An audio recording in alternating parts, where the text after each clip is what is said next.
Muito bem, pessoal, tudo bem?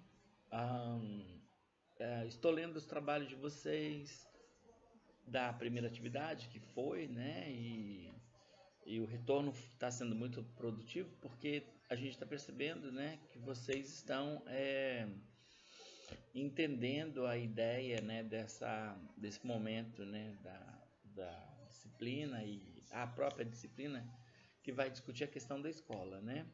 A escola em si. E aí nada melhor do que um livro como aquele, né, do Carlos Rodrigues Brandão, um livro clássico. Não dá para você fazer pedagogia e não ler pelo menos esse texto aí desse livro que vocês leram, daquela história dos índios, né? E o Carlos Rodrigues Brandão, por ser um antropólogo, né? Antropólogo é aquele cientista que estuda os processos da cultura, né? Ele é um antropólogo, companheiro de Paulo Freire a vida inteira, assim, praticamente desde que eles se conheceram e por muitos anos tiveram trabalho juntos, né, e tal.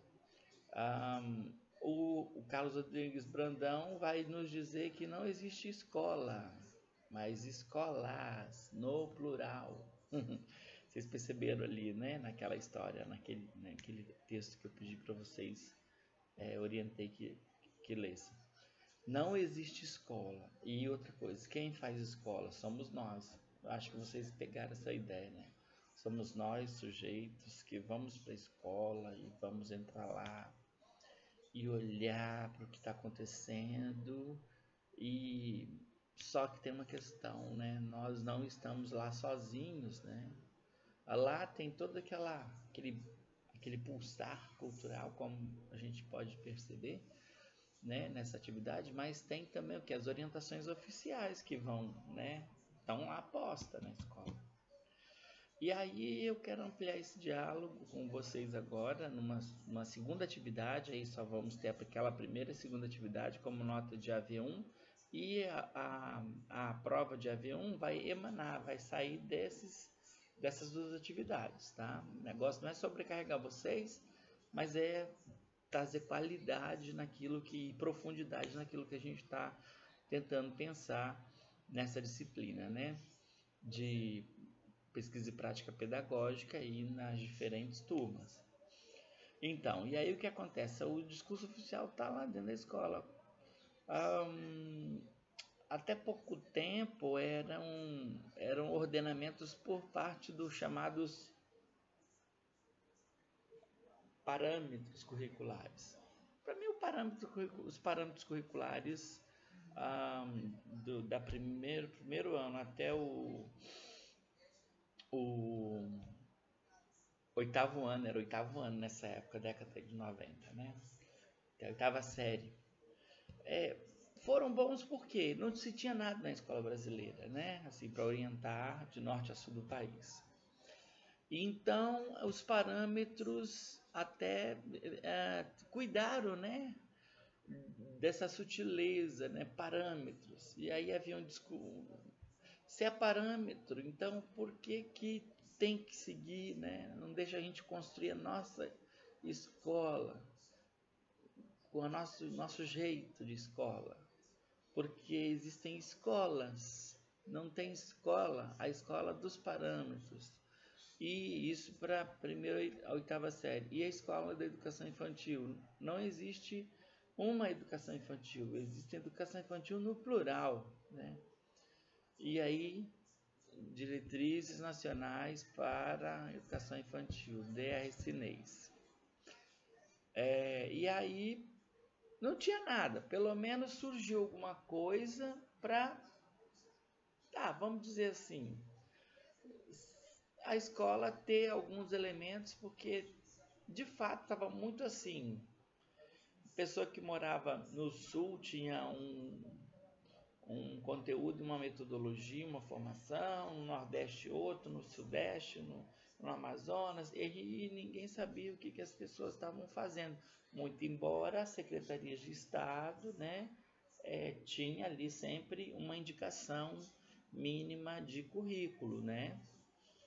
e aí tinham as disciplinas obrigatórias, né, e aquelas não obrigatórias. Sai até no boletim da gente, assim, as disciplinas básicas e disciplinas, não me lembro agora o termo, eu tenho meu boletim, vou pegar uma hora dessa para dar uma olhada, meu boletim da primeira série. Mas então passou a ter alguma coisa, parâmetro, veja bem, tiveram pelo menos o cuidado do parâmetro. Bom, agora o parâmetro não tem mais parâmetro, né? Agora tem base. Agora eles estão falando em base. E parâmetro era parâmetro. Agora base, mas a base é lei. Então tem lei, uma lei, né? A BNCC. Vocês tiveram, quem foi na palestra do dia 13/9 ali em Vila Velha, viu, né? Um pouco da BNCC.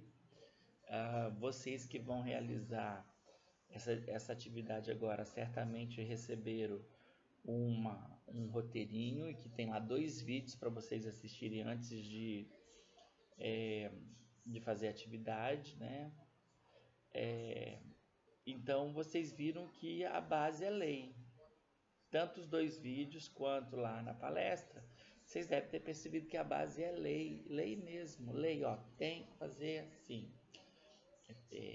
A escola brasileira de norte a sul do país tem que ter um currículo mínimo e que esse currículo tem que ser cumprido. E aí eles colocam assim, nossa, o governo federal está querendo, né, que a escola brasileira tenha algo, porque agora estão falando em direitos de aprendizagem.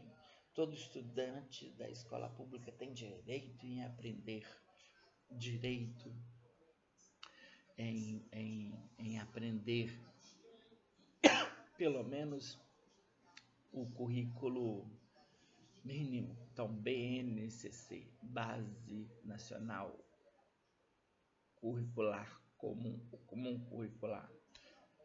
Então, veja bem, vocês viram isso, vão ver nos vídeos, e a base chegou e agora ela começa a ser implantada, né?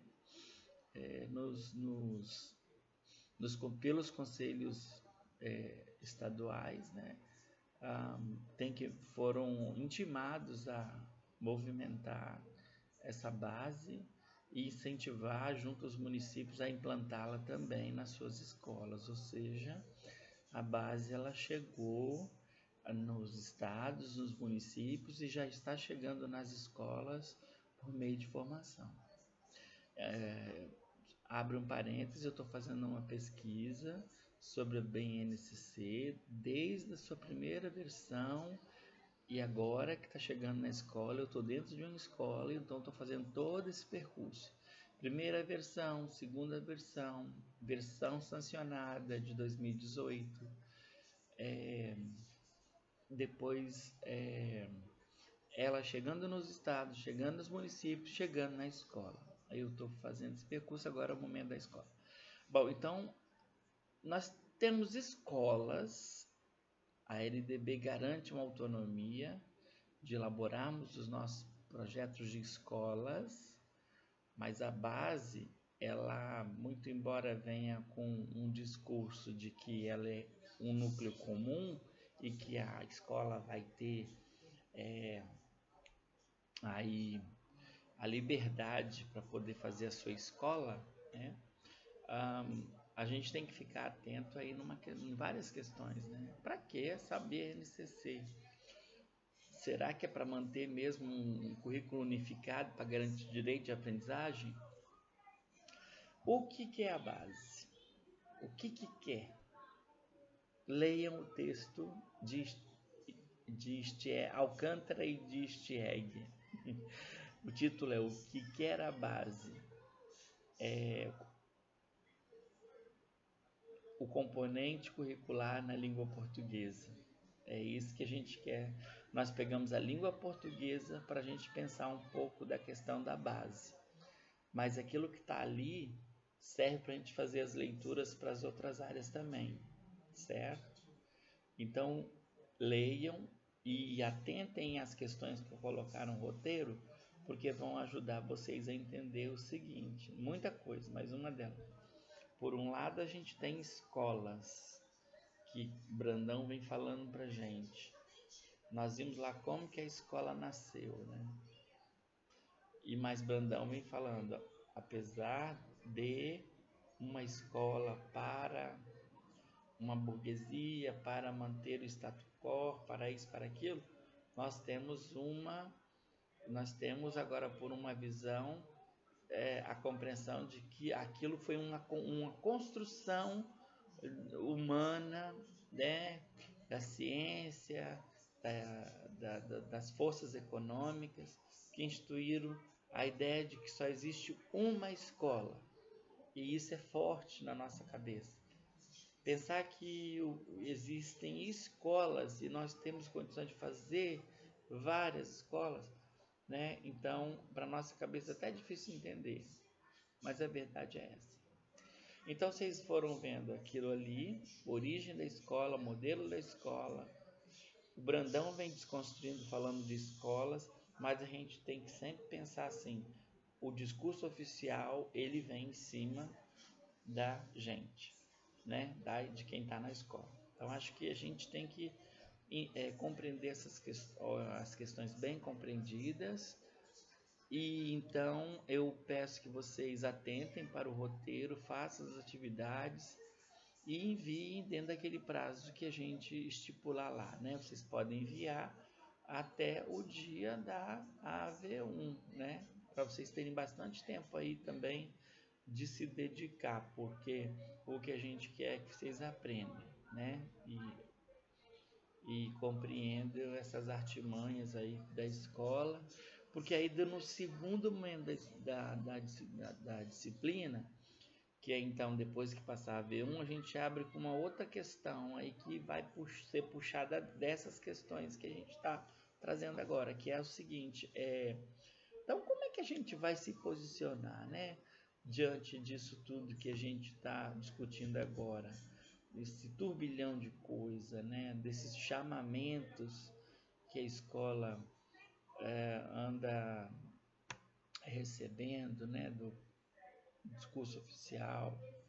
Então, como é que nós, educadores, vamos nos posicionar e fazer um trabalho digno que não nos fira a nossa ética, a nossa vontade de fazer uma formação legal para as crianças, para os jovens e adultos, e como é que a gente vai fazer lá? Então, eu acho que a segunda parte da disciplina vai tentar trazer alguns elementos para vocês pensarem, né? Teórico-prático, algumas orientações práticas.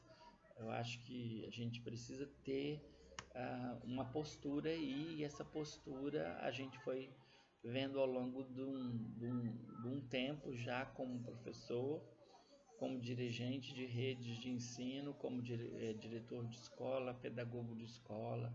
Então, essa partilha eu acho que vai ser muito boa no segundo momento da disciplina. Bom, não vou me delongar, já são 13 minutos de vídeo, não podemos ficar cansativo aqui, mas essa é apenas uma préviazinha do que vem aí a seguir, né, para a segunda parte da disciplina. Deixo vocês por aqui, um sucesso aí no estudo de vocês, e qualquer coisa estamos ao dispor lá no e-mail, né? No e-mail que vocês estão recebendo esse vídeo. Até lá então, e um abração.